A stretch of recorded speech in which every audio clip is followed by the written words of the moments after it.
My role is really at Purolator to facilitate the organization finding value in technology. And so my role, I support our Purolator operations, which is our package movement group, our customer care, which is our contact centers, as well as our retail networks. So we have stores across the country. And so really it's around how do we find innovation, and a lot of what this video is, which you saw a lot of packages moving, is really around how it all comes together around our experience and what our customers need. So with that, a little bit about Purolator. So we are a 65-year-old organization based in Canada. We move packages, as you saw from the video.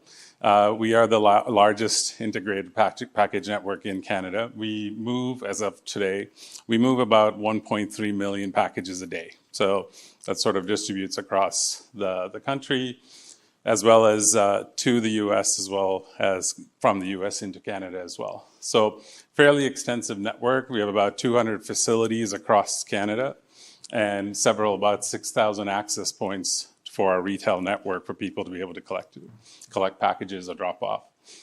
And to support all of that, we have a large customer need in terms of being able to know where your package is at any given time, to proactively be able to follow where things are, and to be able to be notified when things aren't going on track, essentially. And so that's where the customer experience piece comes in, and it's really around how do you make sure that customer has the right journey in terms of where their shipment is. So regardless of the value of the package that might be coming to you, whether it's to a business or a home, people are very interested in knowing where it is that their package is at any given time. So with that, we have a vision and a bit of a purpose for our technology team. And it's really around making sure that we are enabling the capabilities for our growth within the organization. So everything that you saw sort of within the video is focused on how do you bring all that experience together, because it's fairly integrated in terms of knowing where packages are, to notifying people how they're actually performing against their sort of desired state, and then ultimately being able to interact with us in various means to be able to understand where things are. So it's all around. So we've created this vision around making sure that we find the right level of operational efficiency. We leverage AI across various things that we do within the business, but most significally, it's within our contact center. So there's a huge area within that area that we're trying to make sure that we provide the right value in terms of automation and efficiency, and really sort of leave this extremely complex sort of scenarios to be handled by agents. So that's sort of what we're focused on, and our journey here has really sort of helped elevate that experience across the last few years. So with that, I just want to spend a bit of time talking about our experience and our relationship with Omilia. So back in 2021, I think we sort of embarked on a digitization journey for our contact centers. And we had this on-prem technology that was fairly stagnant. A lot of people can probably relate to that at some point. And we needed to sort of elevate it. And so rather than go for much of the same, we decided to look to the market to see what was possible for our business and the capabilities our customers really wanted. So we partnered with RingCentral, actually, and then very shortly after with Omilia, to be able to provide this solution that we internally called a voice bot, to be able to elevate using the technology that Omilia had. So back in 2022, we started experimenting with AI in the terms of a voice solution. And we started off with a couple of different use cases of what customers typically call in for, to be able to facilitate those sort of conversations. And in time, we've sort of expanded that use case to be about 6 or so in total. And what we found is that the best sort of scenario for us was really around starting sort of small and incrementally growing that capability over a period of time. The reason that helped is because it allowed us to show value to our customers and not actually have this massive amount of, we talked about, I think folks talked about customer experience and NPS scores and stuff like that having an impact at the initial stage of introduction. And so we sort of didn't really see a drop because we gradually sort of started.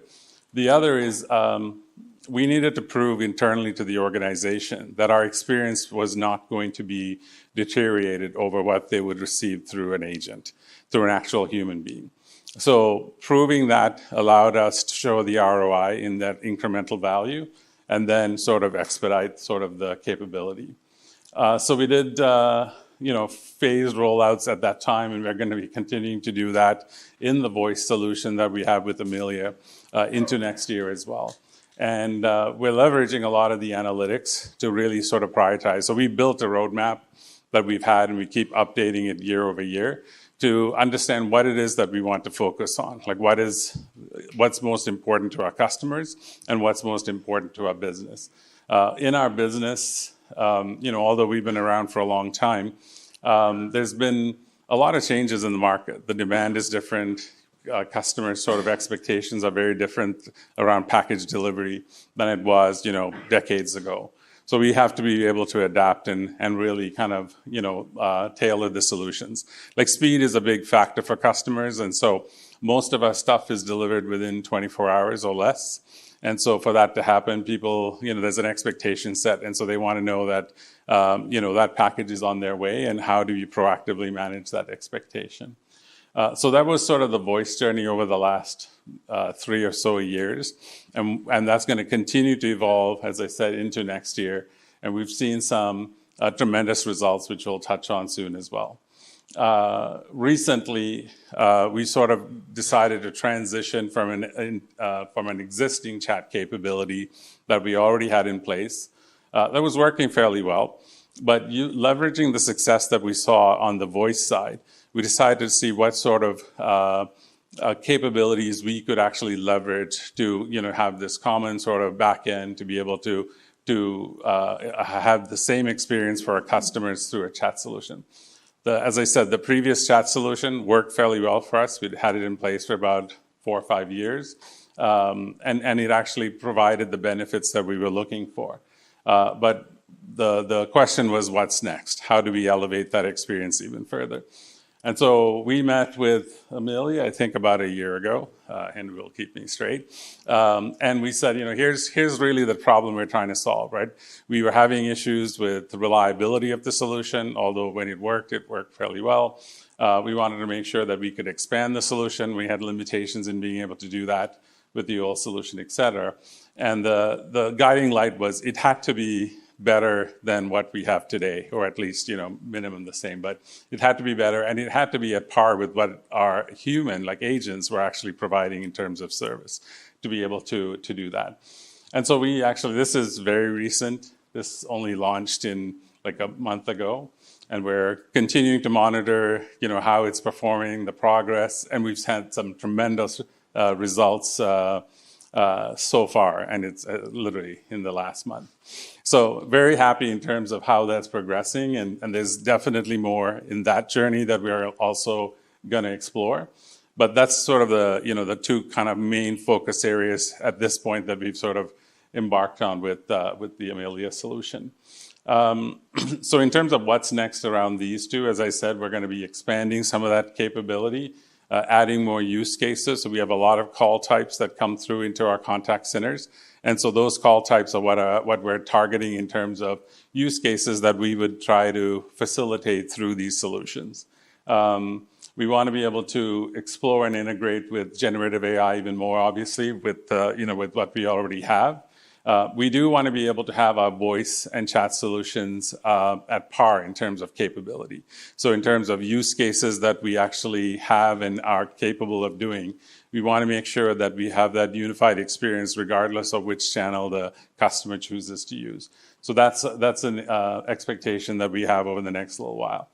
And we're going to be looking deeper into workforce AI and voice biometrics. And I know there was a fair bit of conversation earlier around authentication and all those pieces. And we do some of that today, and we want to see how we can actually expand that especially as we talk about fraud and circumstances related to that, where it's getting more and more sort of evident in terms of today's situations that we have to deal with. So these are some of the areas that we're focusing on in the next little while. With that. So I'll talk about our voice sort of capabilities. So as I said, we launched this a couple of years ago, 3 years ago. So far, we've seen some amazing results. The accuracy within the voice solution itself is at about 98%.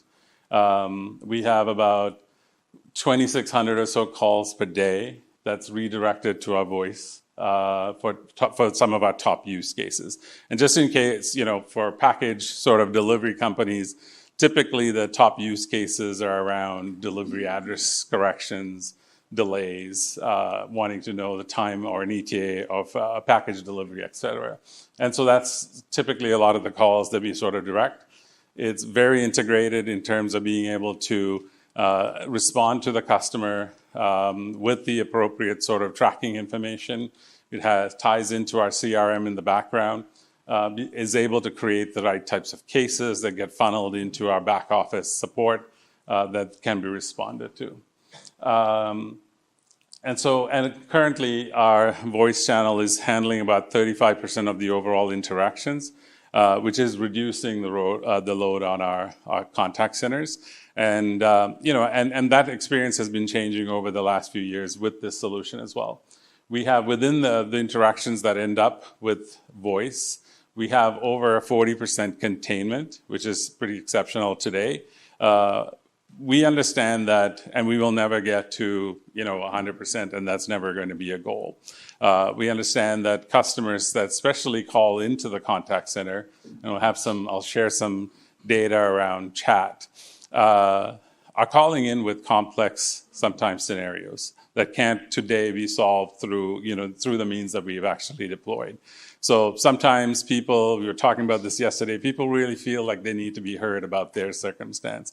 It might be, you might have ordered an iPhone charger, but you have to tell the story to the agent around why you ordered it. And so with that, we find that people need that empathy and that conversation. And some people, so there's a demographic that will always want to call, and they always want to have that lengthy conversation around what their experience has been or what they expect it to be. So that's sort of something that we've accepted in terms of our reality. However, despite that, we're working towards trying to make sure that every scenario that we can actually work to resolve using AI, we are doing so. So that's the expectation that we have specifically around voice. With regards to chat, so I mentioned this only went live about a month ago in September. We embarked on this project about, I think, I'll say a year, but probably took less time just because we're contractual and legal people involved. But once we got through that, I'm sure you guys have dealt with that. We started actually working through with Omilia in terms of building out what this would look like for us. So we had, as I said, a solution in place that was working reasonably well. We needed to exceed that expectation. So we started looking at, how do we create this chat solution that's, more sort of robust than what we have. So far, we had a pretty seamless transition, I would say, over the last month or so. Any hiccups that we've had, I think the experience we've had in getting resolution to any sort of minor things that you would expect through a transition this big for us was handled exceptionally well. So I think that was a huge piece for us. Our business teams have had some tremendous feedback in terms of how well the transition has moved from our existing solution to our old. Our biggest concern was, are we going to start losing customers that previously used our old channel, or old chat solution as we transition to the new? So that was a big concern because that would mean that would result in calls coming into the contact center that, over the last few years, we've actually optimized those contact center sort of agents to make sure that, they only handle X amount of volume. we see significant increase in speed in terms of the performance of the interactions itself. We've had some good feedback even from customers in regards to how well it's performing. And so that transition, again, has been exceptional in that state. And reliable performance. So I mentioned earlier, one of our challenges and reasons why we opted to move over to Omilia is we didn't have the reliability. Like I was, often, we'd have escalations with our previous solution provider around outages, et cetera. And in this instance, we've already in the short period seen some exceptional reliability. Now, I mentioned earlier, we have a significant amount of volume in terms of packages, which translates into a lot of interactions that come into our contact center. So at go live, or very shortly after, we were handling about 85,000 chats in a given day. And that's expected to increase over the next month or so. So for us, our business, we sort of enter into our peak period, as we call it, in Q4. And that's, usually as a result of leading up to Christmas, Black Friday, Prime Days, et cetera. So all of those contribute to the volumes that we see, or the odd postal disruption in Canada, which also happens a couple of times a year. So all of those contribute to what we see in terms of volume. So, I think the Omilia guys, I thank them for, making sure that we've been able to handle that sort of volume. But the big sort of piece is, how we've been performing in terms of customer satisfaction as well. So I just have a couple of graphs just in terms of the voice solution that since launch in terms of how we were performing. And we started to see in December of 2024, we had a postal disruption, as I mentioned before. And you can see a massive spike in voice interactions around that time frame.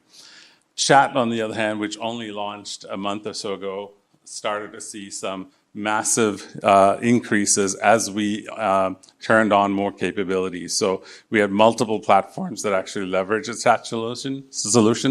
And so we were able to turn them on incrementally. And I think at our peak, we've so far hit about just under 90,000 chats in a single day. So exceptional in terms of that.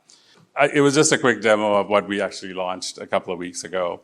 And it's largely around being able to track packages, be able to interact with having addresses change. So we actually go through the process of if a customer says the address you have for my delivery is incorrect or it needs to be updated, the chat interaction will actually gather all that information, create the necessary changes, and send it through downstream to the facility that's actually delivering the package to the end customer. So it's all done real time.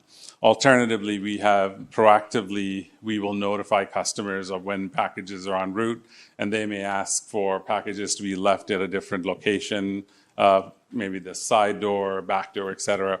So all those alterations would go through the chat solution and then end up with the operations team that's delivering the packages. So we've seen some exceptional sort of incremental value. I think the significant piece for us here is that this solution currently handles about 4 times what our contact center agents actually take. And this is in 4 weeks or so. So we've really sort of already seen a tremendous amount of value in the solution. And we still have a long way to go in terms of enabling more capability. So it's far exceeded our expectation. I think the big sort of win for us yesterday, I was sharing with some of the Omilia guys, is that when we looked at some of the stats around containment, we're currently sitting at just over 95% of our chats. So we're talking about 5% of our chats end up with a chat agent who would interact. So it's phenomenal. I was sharing with folks that, we didn't have an expectation, at least a month in, that we would be at 95%. Our previous chat solution averaged around 70 or so % containment.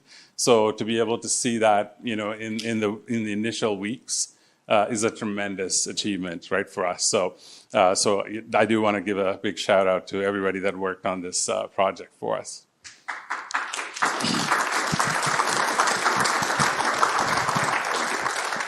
You should have those guys stand up and take a bow. But I want to close off in terms of, for us, I started off with the broader Purolator journey and sort of, focused on what we do at the contact center. We've talked a lot, I think I heard a lot through the discussions today around data and AI, and we're no different in that regard. We're really, although we are a package delivery company that's 65 years old, and that is a core of what we do. We pick up stuff, we move it around, and then we deliver it, and then we obviously charge for that. But those are our core services. And so with that, we've essentially enabled a broader platform that sort of facilitates all those things, including the customer experience in one sort of capability. And so we are, from the start of our customer's journey, when they decide they want to ship with us, to when it actually is billed to them, we want to be able to have a single interaction, the ability to manage that customer experience throughout. And we have a lot of, large B2B customers or B2C customers, but regardless of the size of the organization, we want the experience to be tailored to that need. So whether it's healthcare or industrial or e-com as an example, those needs need to be tailored. And so the solutions that we're enabling will, essentially that's our goal. So we want to be able to make, more data-driven decisions, right? So working with Omilia and our partners to be able to enable that with AI. We want to be able to onboard our customers. So we have, stats around even using the chat solution around sales leads and how many opportunities we gather. So we want to be able to leverage that in terms of how we onboard new customers. Our entire routing system, how we physically move trucks and route trucks the most efficient way for delivery, is all now heavily reliant on some of the some of the AI capability we have. And that needs to then translate back into our experience. So we're looking at how do we make sure that we leverage things like robotics, more AI capability around routing, et cetera, for our electrical fleet as an example, and how that translates to the customer experience. Analytics is a big part and plays a huge role here. We are very data rich. We have a lot of data, and we really need to do a lot more with it. We obviously are leveraging it, in the solutions that we've already deployed, but we want to be able to really focus on how do we become more proactive. So today, despite all the solutions that we're offering, we still have customers who have to initiate a request in some cases. We want to be able to change that model to see how do we make sure that we're so proactive that it reduces the need for them to have to reach out to us. So that's sort of the goal in terms of making customers' lives easier. And then, we have a lot of modernization. Part of this journey started as a result of needing to modernize our technology, and we've achieved all of that. And we're sort of, how do we sort of continue to evolve? The traditional sort of technology roadmap that we had was, it was sort of this once and done sort of, mentality. And so today, with every solution that we build, we want to build out a roadmap that says, what happens, what's the customer need 3 years or 5 years from now. So that's really our evolution. I appreciate the time and the Omilia team, allowing for us to come here and, talk about the Purolator journey. It's been incredible, and none of this, in terms of our capability, and especially around the customer experience they were providing, wouldn't be possible without the solutions that we've enabled. So with that, I will open it up to any questions anyone may have.